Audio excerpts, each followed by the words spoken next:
Good afternoon, wonderful viewers, and welcome to another edition of Talk with Our Artist Show, which comes to you live in every Thursday at 1400 hours. This program is basically focused on inviting artists to talk to them about what is happening in the music industry. So our guest artist today is no other person than LJ and Swizz, who have been making waves in the music industry, and their taste of music really sounds perfect in the industry. So we'll give them an opportunity for them to brief us about their career and what they do in the music industry, their challenges they encounter. They are here to tell us more about themselves, how they started, and then so many things about them. So do stay tuned. Welcome to my platform, LJ and Swizz. So kindly brief us about you. Who is LJ and then who is Swizz? Okay, assalamu alaikum to everybody out there. This is LJ of LJ and Swizz. Alright, it's your boy Swizz. You already know. If you don't know, Adama Sumundu, Soninge guy, the Sarawale guy, part of LJ and Swizz. Okay. Commonly known as Team Kunda, basically. Formerly known as Team Kunda, so you changed your names from Team Kunda to LJ and Swizz. Yeah, we came from Team Kunda and then we rebranded to LJ and Swizz. Okay, then why did you move from Team Kunda to, and then you both start working on yourselves? If you were like following from the beginning, it was not only two of us. It was like three of us. Yes.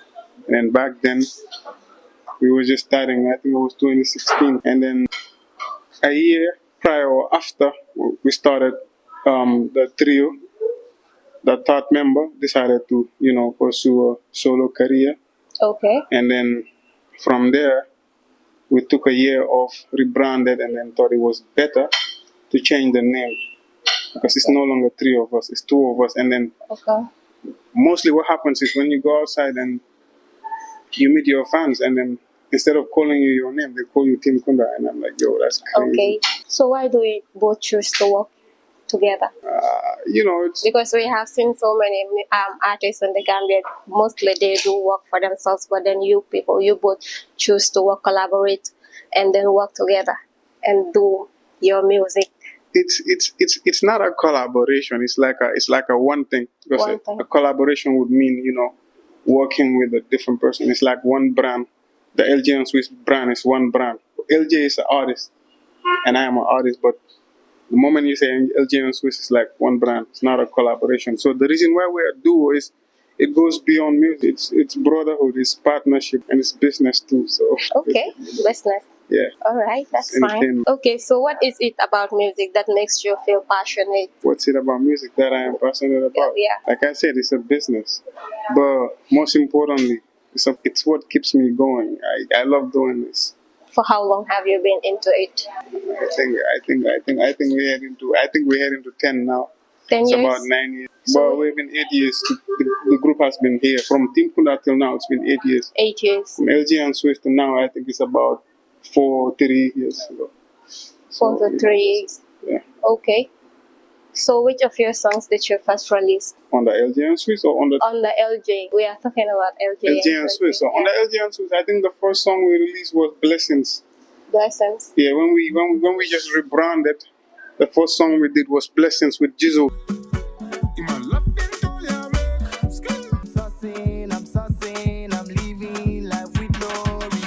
Oh, shout out to Jizzle, that's my brother. That's the first song we did.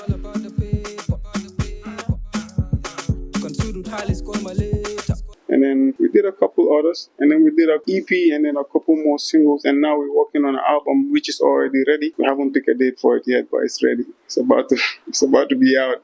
Not a madness coming out soon. Okay, you said you did an EP, and when was that EP? I think the EP was around 2020, around the COVID time. Yeah, that's when we took a break. It was before the EP. It was because before COVID hit, that's when the EP was supposed to come out. And then COVID came, and then that was a different time. And then we had to pause a little bit to understand what's happening. And then, it delayed a little bit again. And then, okay, COVID was here to stay for about 2 years, I think. 2 years. And then, what, let's just drop this. And then, so how did you feel about it when things were delayed? Things happen, it's beyond your control. And then you just have to go with whatever situation comes in, able to adapt and, just fit in whatever happen. So kindly describe your creative process when writing music. We have seen your music the moment you post, wow, LJ and Swizz is always on the top. So kindly tell us how do you do your creative writing, so when it is out you will have a lot of audience and people will love your music. okay. The creative process, I would say, it's more like, to me, music is not first, and then sometimes it's very fast to make a song, and sometimes it takes a year, sometimes it takes 2 years to write a single song. But the thing I like about this is it's about patience. Okay. Okay, sometimes I have a gem of a song, like I have a banger that's but then what I want for the banger, I gotta make sure I get it.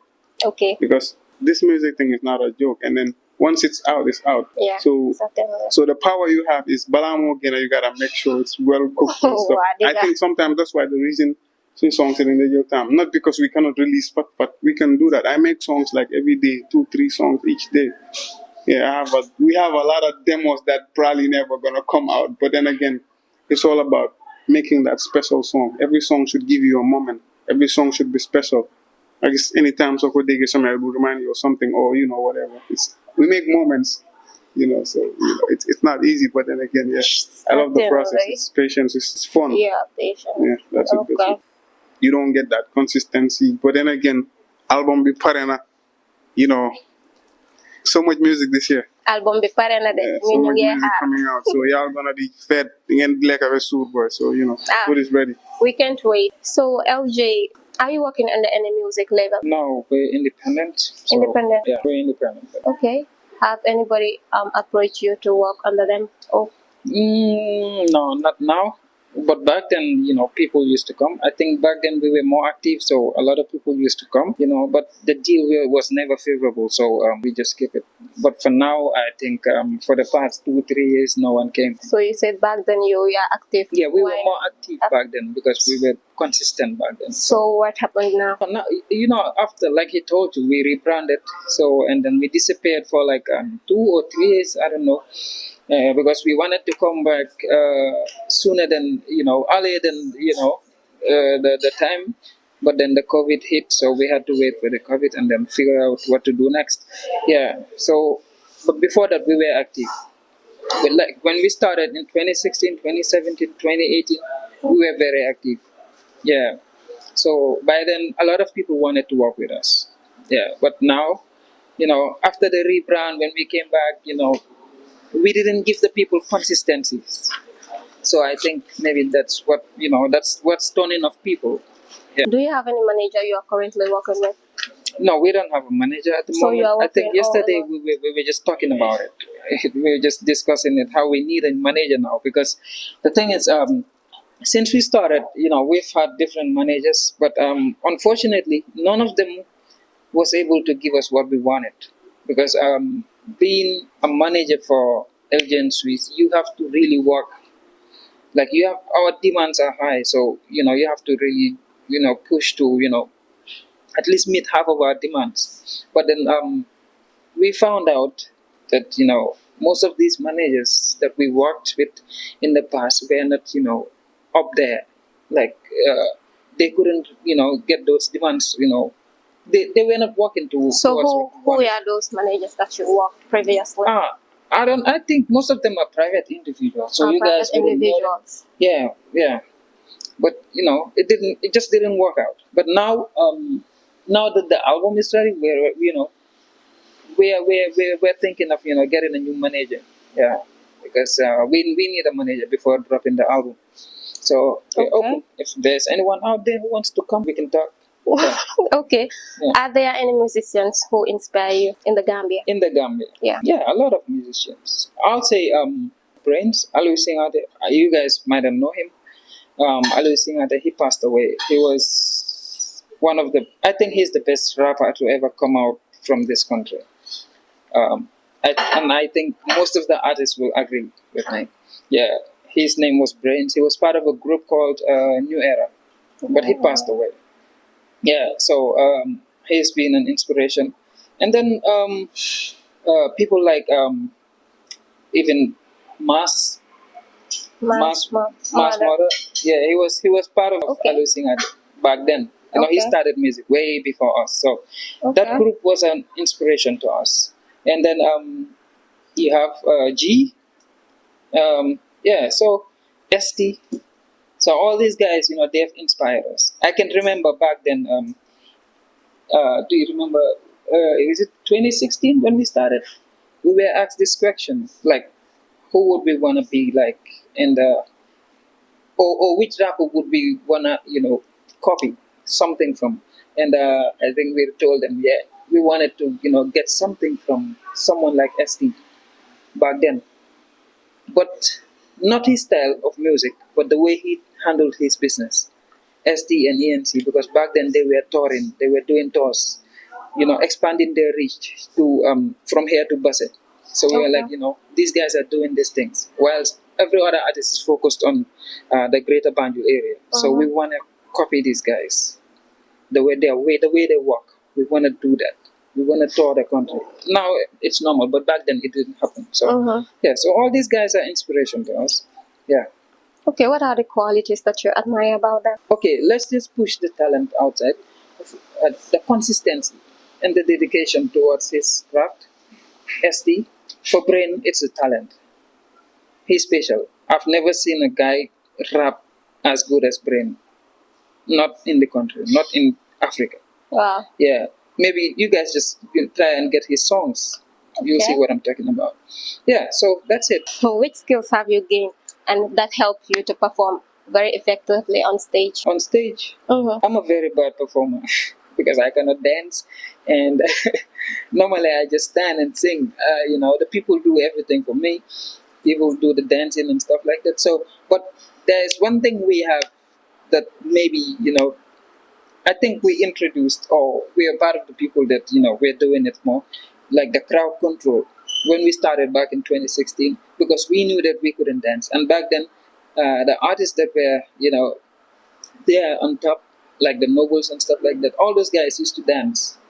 So, and when they get on stage, they already have that advantage over us. So, we had to bring something different.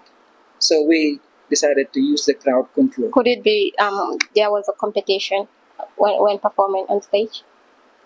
I wouldn't call it. Well, the people, you know, back then, because back then, Team Kunda and Nobles, I think there was a time, or there was a particular year or 2 years that we are one of the most talked about people in the industry back then. So people used to, you know, compare us and stuff like that. So what we did was they brought their dance moves, we brought our songs. So that's it. So yeah. So, so that was it. So our fans used to, you know, always, you know, argue, yeah, they are better dancers, but these guys are better musicians and stuff like that. So yeah, it was a healthy competition. They were brothers back then. So yeah, it was okay. So how do you manage stage anxiety before performing? Honestly, I don't even feel it. There's no anxiety. I'm a shy guy naturally, but when I get on stage, it's just the normal me. Yeah. So I don't look at people. I don't listen to what they say. Like, if a fan is insulting me, or if there's someone bad mouthing me, I don't listen. I just perform and then get off. So no anxiety. Personally, I think every time before getting on stage, I get nervous. Wow. But that's normal. That's a normal feeling that I have to accept that, okay, I'm going to be standing in front of thousands of people, or maybe tens of thousands of people. So what if I mess up my performance? That usually don't happen, but then again, you know, you have to feel certain. But then again, the reason why I point that out is, okay, there are a lot of artists, or maybe a lot of young artists that be feeling like, okay, maybe if I feel some type of way before I get on stage, I need drugs and stuff. You don't need that. You don't need drugs to, you know, feel energized or feel like, yo, that's the only way I can, you know, you can still be nervous before you get on stage. But once you get on stage, all that nervousness is gone. It's going to happen every time, but drugs is not the answer. So that's the reason why I'm just raising that point. So, but then every performance is a killer, and then, you know, that's basically nice. The crowd makes it easy, so, you know. So we have seen that you collaborated with ST in one of your songs, which is Barako and Jizzle. So who is your next target to have a collaboration with? In case you are just watching, this is DJ Online TV, and please, if you haven't subscribed into our YouTube channel, subscribe, like and share. So today we are live at Sadikan's restaurant located in Salaji near Mariamakunda Junction, and they have a very good taste of food. I'm so excited about the album, and the crazy thing is I'm already starting to get excited after the album, because on the album I think we have a couple of names like Antu. I'm so excited about that one. And I'm so excited about some of the singles that we did, solo songs. And then we have Uche on the album too. I'm excited about that one too. And then, it's just going to be a nice combination of like a journey that you're going to go through while listening to the albums. The roller coaster up and down, I'm so excited. So how is your relationships with other artists aside from SC and Jizzle? Because normally I'm like I don't go out a lot. I'm always in my space. Trying to create something, trying to think of what the next move can be, and then stuff like that. So I don't usually hang around a lot with them. Even though I'm not your hamantene, I'm a relationship overnight. And then I never be, but then again, it's all love. I wouldn't call it like a relationship, but then it's all love. When Twinkisante, it's all love. We hug, talk, it's all love. We're like brothers in this, because we're doing the same thing. Man, any artist could solve that, I'm open to it, so, it's all love. Okay, we have recently seen that, Yanangi Jote Mike Jada. Mike Jada mo jote ak ñun. Mike Jada mo jote ak yéen. Yeah, you have to, because moom moo nekk ci internet bi di wax lii ak lii, so that's him, it's crazy. Jote wu leen dara. Moo jote ak ñun. Moo jote ak yéen. So lu tax moom mu nekk ci internet bi di wax lu ko neex. I guess dafa need attention, Okay. Relevance, and then so buggee loolu noonu da nga wax ci ñoo xamante ne da nga feel ne ñoo la raw, so that's how I see it. Dafa need attention, so foog mu laal turi ñoo xamante ne su ko laalee nga gars yi dañoo So like, are you willing to respond unto him? The response is like simple. Mike, su fekkee da nga bugg a respond, da nga ñu war a dis first, because back in 2016 I guess, Mike, dis nañ la boy, yaa ngi to the point boo xamante ne yaa ngi dem di complain, understand nga sa gars yi nii ak nele, respondal ñu def ko face to face, am man ragal patul, so that's the thing. But then what's not important, Monica, did them see interview, di wax, te doo def, loolu important, you're just creating unnecessary noise.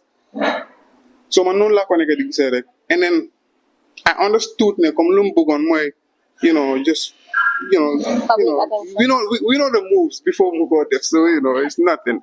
Su ko bëggee, su ko ootee, we can do it. At the end of the day, it's entertainment, and that's what y'all want, so okay. I'm fine with it. Okay.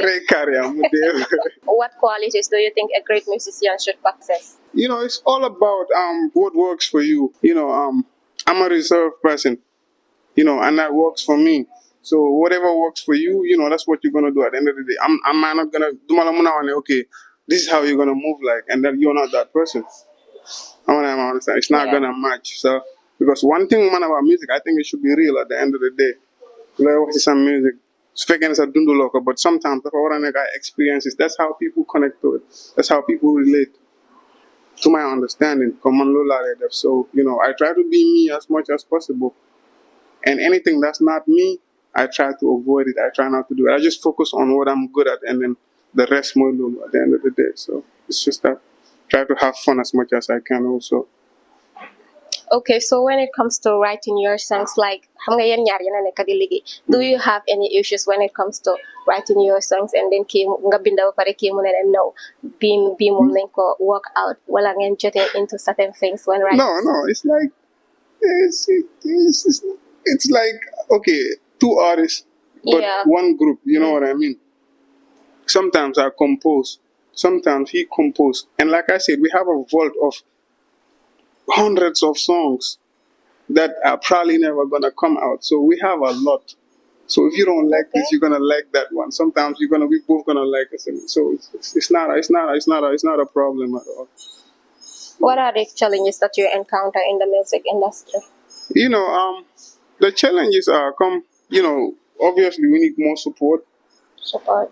And when I say support, what am I fancy talking about? big companies, hang up. Then what you get a pump. Understand? And then we need proper labels as well. What label chala chala you at the end of the day. Why popular they started? No, but then the first started is for artists you understand? Anga ñu ngi door but yow mënula ma offer loo xamante ne mënuma ko defaral suma boppa. So what's the point me signing to a label and then what they're doing for me is what I can do for myself at the end of the day. So what's the point? I don't want to sign to a label and stuck at the same level. It's gotta be something big. Yeah. So send recent boy be inshallah. What is the motive? Inshallah, Allah something inshallah, inshallah. Inshallah, that song normally is not a commercial song. We didn't do that song because then we got make a commercial song, but that's what you know what I mean. Inshallah is for the Gambian people. Inshallah, in bracket the Gambian dream. So inshallah, this is the dream that we are sold as Gambians. Lu bon daf la dal or nit mu def la lo xamantene war nga ko tecc understand nga and then family involved more na nek mata bo xamantene wana ma fi del ko mu seda dina cool boy inshallah toko ke ko fali poso kono fentije konko be badi ngola feron ci kotije system o bele filter mil bi je man fentije jamal be siri office pari kono fentije. That's what they sold us. That's the dream they sold us. So this song is for Gambians. Poor guy, understand what's going on, what's happening. You buy the hunter pull my kiss my dem kanam ga job ma pur ma delu kana boy I wish. You dirty help on this my test kana ga me ma lo honda you dem kanam boy I wish. Just to be self-aware and stuff like that. It's for the Gambian people. So people get treated at the end of the day. It's just for the Gambian people. We are not attacking nobody. It's just the Gambian. Hustle for the fam, you know. No. People to be self-aware. Come, Hamlan money. That's all.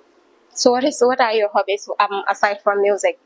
What are my hobbies? Yeah, aside from music, do you have any hobby? Yeah, it's music, and then other stuff like sometimes venturing into small businesses. Okay. And then printing too, graphic designing a little bit on the side. Okay. Yeah, so. Yeah. It's another profession. Yeah. Okay. Some things that. Dina nyong print almakon. Yeah, I see how it's there. No problem. Yeah. Okay. What accomplishments do you see yourself in the next 5 years? Wow, in the next 5 years, 5 years is long, but then again, in the next 5 years, we want to be touring outside of the country, like come proper tours. Recently, Jizzle at ST, you get them summer jam, and that's big. It's not small. It's something achievement with Magla, just one small opinion. And then these are the platforms, festivals you makini, recognize Gambia. For them as a plus, flag not only Sabopa. So, trying to raise the Gambian flag as much as possible. What advice do you have for your for other artists in there who are in the music industry, like fighting against each other? But me signaling that. I think Palanga use the energy to fight like everybody else. I think use the energy bobo sa boba. Pour nga try nga make a change nga impact si industry bi. Dama de always so danga any type of song that you're doing, any type of musician bo mo na nekk si aduna bi, you can use it to impact. So danga way jigen sa. You can use that for impact youth bi ak mindset people. Understand? So work on yourself because lolu mo la yobu kanam. So fighté ñep daanu sax yow kenn nga nekk fa doo dem kanam because industry benn artist mënu ko yóbbu. Understand nga? Soo faytee ñëpp fight la back yow nga daanu boobu tam danga doo win. So it's a lose pour artist bu war a taxaw di use energy pour nekk di xeex everywhere. Understand nga? Be positive, liggéeyal sa boppa, impactal culture bi, impactal society bi. Understand nga? And then bés boo fi génne in the next 10 15 20 30 years time nit ñi suñ la dégluwaat still some lu positive la ñoo gis dañ dee gis fii am na songs yoo xam ne nii tey for example I'll say this song that Usu Njie Senior moo wéy that song xale Africa nañ leen ñaanda ndoor song boobu ñun bu mu ko wéy mbaa juddu nañ sax I'm not sure but we know the song understand nga so dafa loo xam ne nii soo fi génnee nit yi nañ ko defe naa ñun anyway ñun that's the mindset we have so su neexee nit yi like comme ça nu mu ko waxee song su ñoo génnee sometimes dañ dey criticize few people because maybe gaa ñu ngi def things yoo xam ne nii waruñ koo def and then maybe ñooñu du leen neex but it's for the greater good because the moment ñun suñ boppam comme for example if you do a song and criticize the government personally you're gonna lose a lot of things ñun we've experienced that understand nga you're gonna lose a lot of things yoo xam ne nii su dee da nga selfish on rek maybe da nga doon noppi rek and then doo lose loolu but we did that because we feel that we have to impact the culture we have to represent our people understand nga so moo tax ñu def loolu so just do positive songs yoo xam ne ni dafa impact dëkk bi I think that's it yeah Derek, I was watching one of your videos but like ñàkk njëriñ the government so what was the government's reaction towards it government because you are directly referring to the government so what was their we did that song reaction? back in 20 is it 2018 Team Kunda that was 2018 yeah so situation bi nu meloon si dëkk bi la and I'm gonna say this normally duñ dee bëgg a dugga si yëfi politics but still dañ dee dugga si anything that has to do with system bi because tey soo dégloo government bi we attack the government but we were not attacking any political party comme attacking NPP or lifin yeah I understand ñëpp lañ boole because different parties because system bi lañ doon attack and system bi tey président bi su jëlee office ñu ne nekk si house bi ñëpp duñ ne nekk benn lifin naka la benn party different parties ñoo fa dee nekk understand nga but these guys are the decision makers ñoom ñoo dee def things yoo xam ne nii daf ñu dee affect directly understand nga so ñun système boobu lañ ñooy ka di attack understand nga so when we did government bi dafa am yu bari yu doon happen rek yoo xam ne ni dañ feel ne mooy loolu correct comme right now si current situation buñ nekk ni si dëkk bi yaa ngi gis ne ñu ngi go through what things yoo xam ne ni you just feel ne boy I just have to pop out and then ma wax suma part man tam maybe yow soo waxee gars yi duñ la dégga but maybe yow soo waxee gars yi duñ la dégga but maybe man suma waxee gars yi dañ ma dégga because am naa platform sure yeah and it's my obligation as a Gambian pour man tam ma wax si suma platform bi pour wax pour ñoo xam ne ni like voice of the voiceless. Okay, so which of your songs is your favorite? Ban song bi nga xamante ne moo leen gën a si seen woy yëpp? I think man so far my favorite song is not out yet. It's in the album. Yeah, and it's not even a commercial song, but maybe it's the song, the album intro. That's my favorite song because that's the song that explains who I am, man, personally, and it reveals certain things you have normally I don't like people don't know about it. Yeah, so that's it. So that song you are describing yourself?